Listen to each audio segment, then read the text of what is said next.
What's up, nation? Welcome to another edition of the Wise Take NBA DFS podcast. I am your host, CK013. You can find me on Twitter at CK_013. And I am from the Wise Take Nation. That's right. It's wisetake.com. You can follow Wise Take on Twitter at wise_take.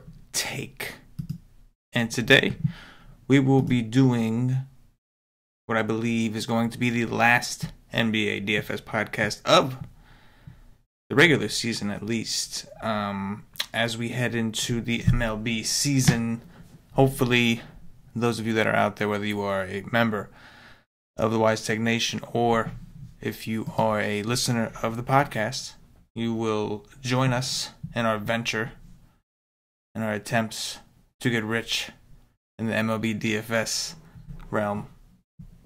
Anyway,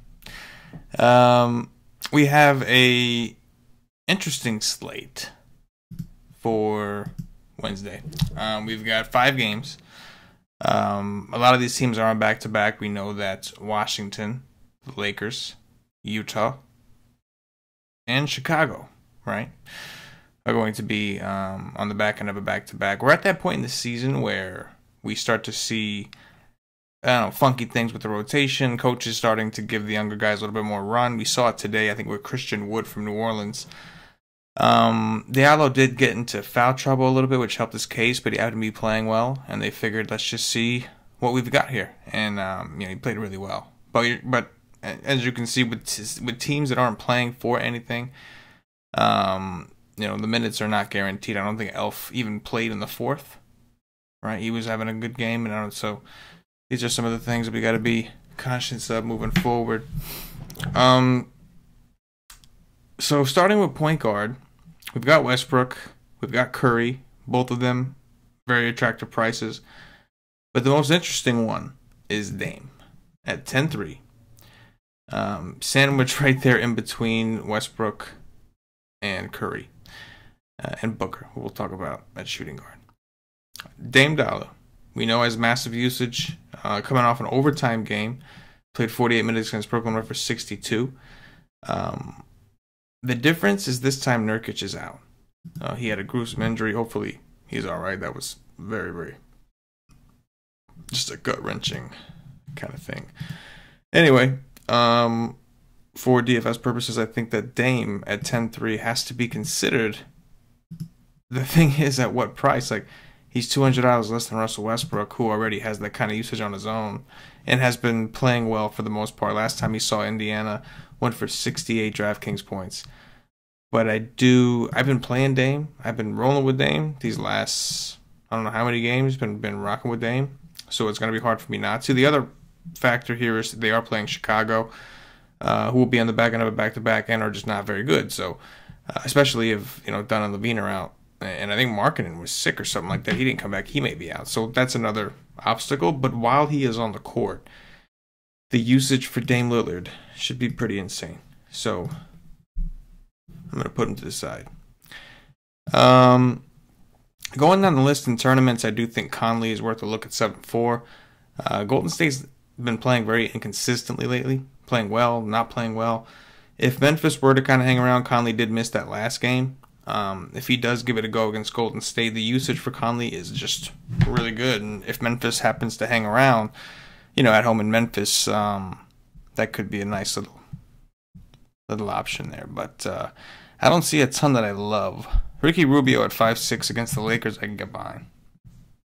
He hasn't shown a ton of upside, but in his defense, his team is just obliterating a lot of these teams. So he's not really getting a fair chance. Shaq Harrison did get there today. Another game in which he saw a ton of minutes. He got to close in garbage time as well. 4,900, not too far off from where he was. Well, I guess like a $500 increase. But if Levine and Dunn and Markkanen are all out, again, it's going to be a guy who just is going to play so many minutes that I think we have to, give him a shot. Seth Curry is definitely an attractive option. So in 40 minutes, he didn't do a ton, but keep in mind Nurkic is now out. That is more usage, more shots to go around. There's a good chance Cantor kind of just slides in and takes that. and then whatever he don't get, Dame got. But Curry, I like the fact that when the game did go to overtime, his minutes extended, and he's only 4,200. So there's some interesting value options. I'm sure there's more, of course. Ryan Arcidiacono. I think I said it right. I think I may have said it right. He ended up getting there today. Wasn't all that impressed with his performance, but he didn't play as many minutes as you'd think. Part of that is because they are letting Shaq Harrison play, and they're letting him play kind of everywhere. His price is up to 4-1, but if those guys are out, you know, he's going to be an option. Got to check the status on what's his name? Collison. Collison is questionable. He's got a Q tag here. Participated. Okay, he's expected to play. Collison's expected to make his return. Let's go over shooting guards. Devin Booker coming off a ridiculous game. His team got destroyed, but he shot 30. He took 34 shots and shot 55, basically 56% from the field on 34 shots. Pretty impressive. 71 DraftKings points. 5 for 8 from 3. Good matchup playing Washington, catching Washington at potentially the right time on the back end of a back-to-back.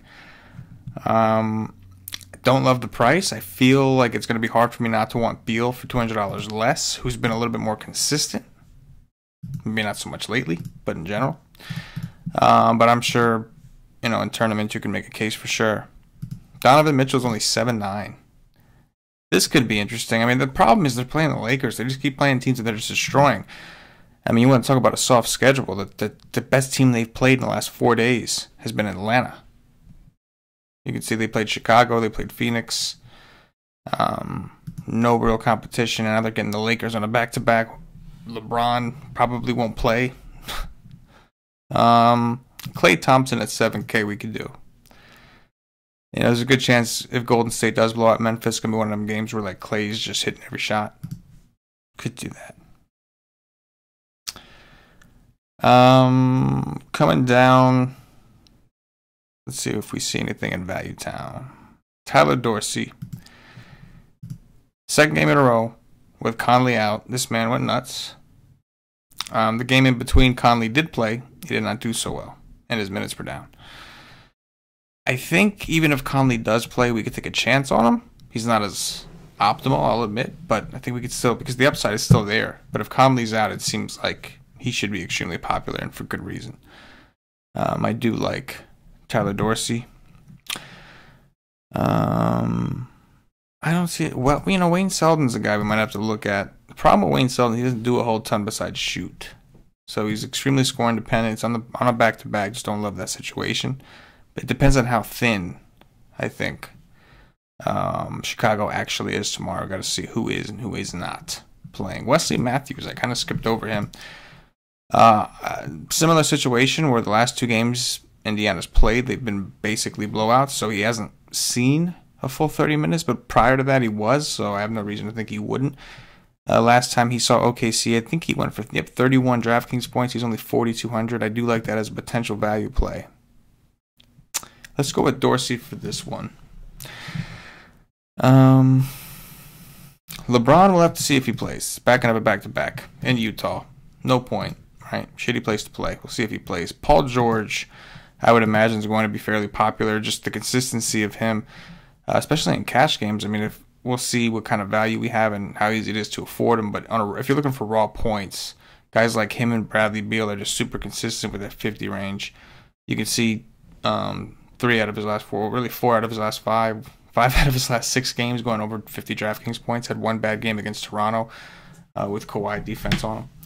So yeah, he's gonna be, you know, Kevin Durant, 8,700, real good price, but unfortunately the way he's been playing when everybody's healthy, you hate to say this, but he should be around like what 7.5, 7.6. I'm talking in terms of the results he's put up, or if you look at his game logs on a result basis, he just hasn't been doing it. 8,700 is a very attractive price tag for Kevin Durant. I don't remember the last time he was this cheap, but definitely tough to choose him over a Paul George right now, even with the savings, unless you got a lot of lineups where you could take that chance. Uh, Kuzma is still playing a ridiculous amount of minutes despite the fact that he did get hurt. If LeBron's out, he could definitely, you know, be like a workhorse for this team as he has been. Has Jabari still been doing his thing? Not really, huh? Finally kind of took the minutes away from him, huh? Yeah.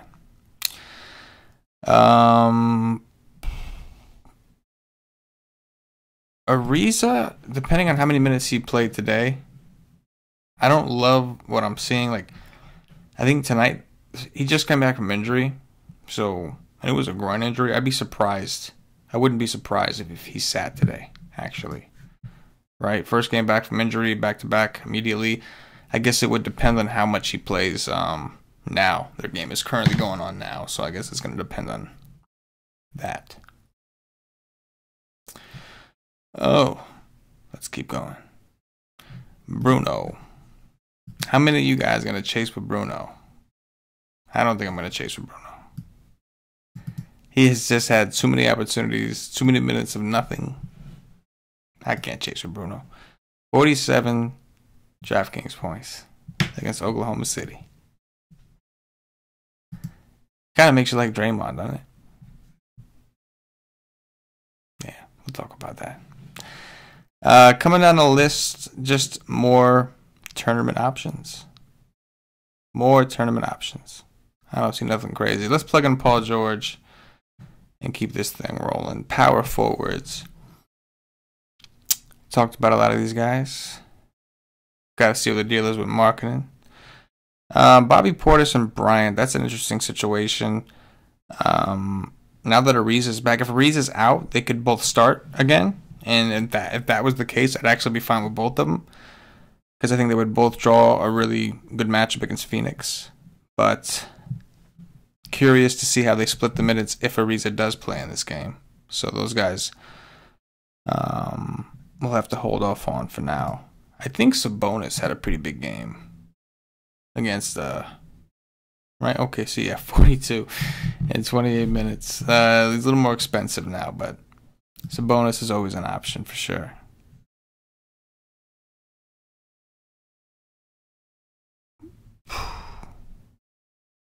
Wait a minute.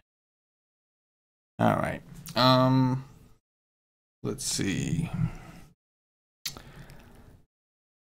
Yeah, it's kind of ugly. Like there's a few options that you're definitely interested in, right? Like I think it's center.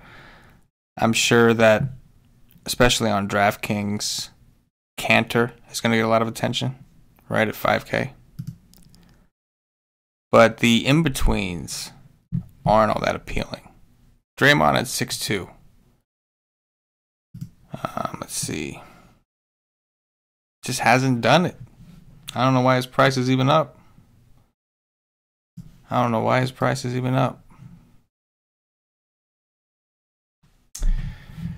Tricky slate here. I don't love it. Jay Crowder, 4,500. You know, but if the game blows out, you don't know exactly what you're going to get from him. RICHAUN Holmes is in a really interesting bounce back situation. So he only played 9 minutes against Utah, but he's expected to get around 18 to 20 or so. And if he does against Washington, I think he could really do some damage, do some work. I'm going with RICHAUN Holmes. So at center, in this example, I'm going to plug in Cantor, because I think 5K against the Bulls just sounds good, especially in correlation with Dame. But Gobert is definitely in play for tournaments. I think Boogie at 7-2 is fairly priced. Ayton is probably my favorite tournament option right now, going up against Washington. They're terrible against bigs, and I do think a lot of people are going to want this game, and I think a lot of people are going to go through Booker, and I think that's fine. You could even play them together in a game stack, but I do expect Ayton to be a little lower owned because of the Cantor situation and some of these other centers. So if that were to be the case, I kind of like the idea of snatching Ayton from that game if I were to pick one. So We'll see. First look, I might have missed some. But for now, we got Dame, Dorsey, Paul George, RICHAUN, Holmes, Cantor. And we've got about 54.66 to fill out the rest of the team. We will see what injury news we get tomorrow. Hopefully you are subscribed to whitetake.com, where we will provide you with articles, a wide stream, which is a live stream we do 2 hours before lock, after we've gotten some of this news and after everybody's gotten their research in. And we'll kind of take it from there.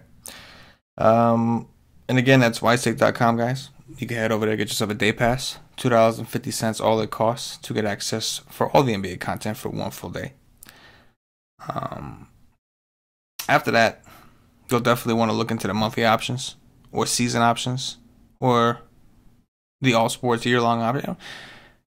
Basically, you're going to want to get into our Slack chat. It is that's the community aspect of the nation, the Wise Take Nation that you've heard so much about. And get with some of the other members, get with some of our experts, talk out the slate. We got baseball coming up. Everybody's extremely excited. A lot of the subscribers already got a head start on baseball because Cam and Stevie and John, a bunch of the guys have been in the MLB spring training contest, doing things and winning good money. So they're getting a head start.